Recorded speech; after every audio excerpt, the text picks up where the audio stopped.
Zemljo za zimo je vedno dobro pripraviti na več različnih načinov, ni samo eno splošno recept.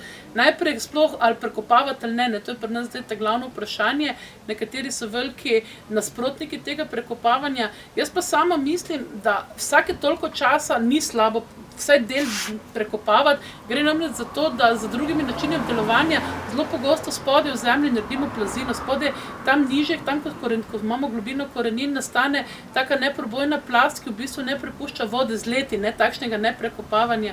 In meni se zdi še vedno najbolj, bom rekla, uporabna zadeva, ko gnojimo z gnojem, spravi z kakršnikoli, zdaj ne rečemo več hlevski, ker ga imajo večina drugega tudi na razpolago, takrat prekopljamo.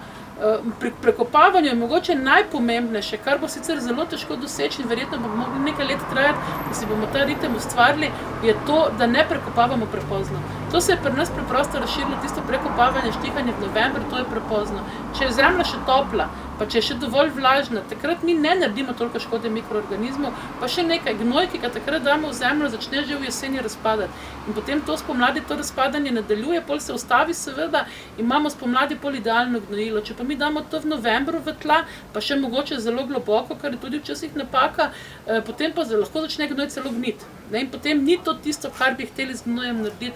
Tako da jaz svetujem tam, kjer se da, kjer imate prazne grede, da si ustvarite tak ritem, da dajete gnoj nekje v začetku ali pa celo v sredini oktobra v zemljo in takrat tudi prekopljate. Če pa zamudite ta rok, pa jaz za sredi novembra ali pa konc novembra ne bi več prekopavala, pol bi pa res v bistvu zemljo samo obdelala, vsekakor pa je treba organska gnojila zamešati v zgornjo plast, ne smemo jih pustiti čez zimo zunaj na površini, ker takrat najbrž dušik bo ves čas izhlapeval in se bo v bistvu dosti hranil porabilo oziroma izhlapelo v zrak ali pa celo spralo nekam v podtalnico, zato ker če so na površini vse tepe po njih in jih vse razgrajuje. Tako da to, da se gnoj daje na površino, to je napačen način ravnanja, vsekakor se pa ne sme dati globino. To je mogoče na njivah bolj nevarno, ko imamo te vulkanske traktorje s temi globokimi plugi na vrtu z lopato zelo globoko, ga tako ne moramo dati, ampak še vedno je dobro, da damo najprej tisto travo pa plevele, kar noter zakopljamo v jarke, pa šele na to gnoj, pol pa mogoče centimeter, 2 centimetra maksimalno zemlje gor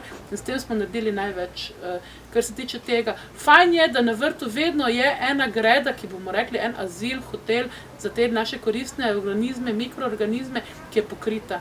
Žal solate, motovilci, špinači niso tisti, ki pokrivajo zemljo, se pravi, fajn je, da imamo na kakšni gredi res kakšno rastline za zeleni podor ali pa bomo rekli rastline za prekrivko. To so najbolj uporabna so žita, ker jih lahko praktično še v sredini oktobra posejemo in še zelo veliko zelene mase takšne naredijo in jih potem takoj spomladi, lahko to že konec marca v bistvu podkopljamo v tla. Vedno je dobro, da jih podkopljamo vsaj 3 tedne pred sajenjem, zato ker drugače nam lahko tiste grude pol pri sajenju delajo težave. To se mi zdi tako najbolj pomembno, pa definitivno gnojenje z gnojem moramo gnojiti v jeseni. Gnoj rabi svoje 2-3 mesece, da začne dajati hrano rastlinam. In če mi to naredimo spomladi, potem se včasih zgodi, da bodo rastline res lačne kasneje. Medtem ko kompost ali pa tele, rekla, briketirana organska gnojila, to, kar zdaj kupimo v trgovina, to se pa lahko daje tudi spomladi, teden, 2 pred sajenjem, ko pripravimo gredo in bodo rastline dobile pravočasno hrano. Gnoj pa moramo dati v tla v jeseni, če se pa le da, pa čim bolj zgodaj, kot smo bili zdaj navajeni do zdaj.